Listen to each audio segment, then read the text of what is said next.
Everyone is part of a bigger story. It's a bigger story than you can imagine. It's a big story about a really big God. Discover the story that shows you the character of God.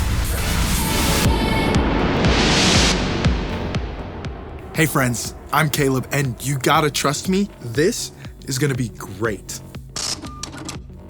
It's my Bible, and we are about to dig into some epic stories.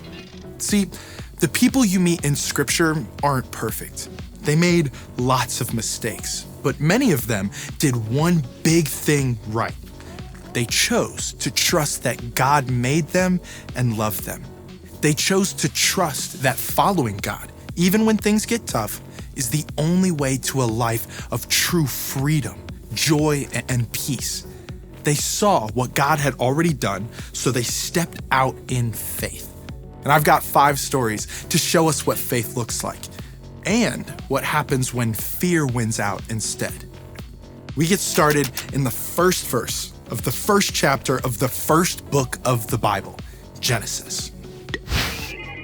In the beginning, there's nothing, no thing except for God. Then God shapes that emptiness and fills it up with everything. Planets, stars, oceans, trees, and every living thing, including people.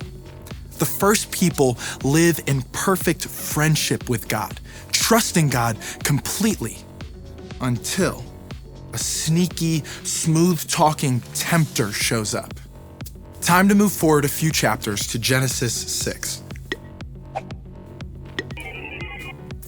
When people turn away from God to go their own way, God's heart is broken, and so is the world. No one is friends with God anymore, except a man named Noah. As God prepares to send an epic flood, God gives Noah an unusual rescue plan, one that will take decades to build and looks an awful lot like a zoo. Hopping along to Genesis 12. From the very beginning, God has had a plan to restore us to relationship. But the plan starts small, with a man named Abram and his wife Sarai.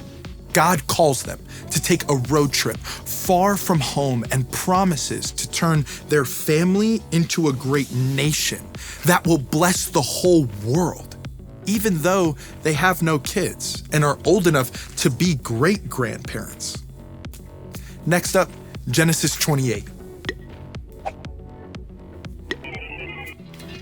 Abram and Sarai, later Abraham and Sarah, do have a son, Isaac. And Isaac has twin sons, Jacob and Esau. These brothers don't exactly get along. In fact, after Jacob tricks Esau twice, he ends up on the run for his life. But even in the wilderness, God shows up. And it turns out, God can work through anyone, no matter the mess they've made. We wrap up starting in Genesis 37.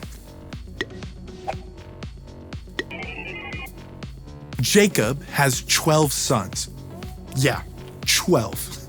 You're gonna need a church van for that fam, or a full-on camel caravan.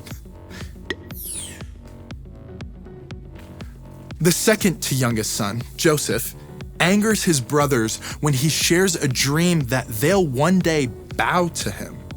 They're so angry, they send him off to Egypt, where he's enslaved and jailed. But Joe trusts that God is still at work. And in the end, well, his crazy dream comes true. Trusting God means looking at the ways God has worked in your life and the lives of others.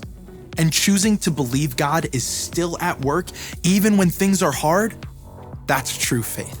And I can't wait to see what it looks like in you and me.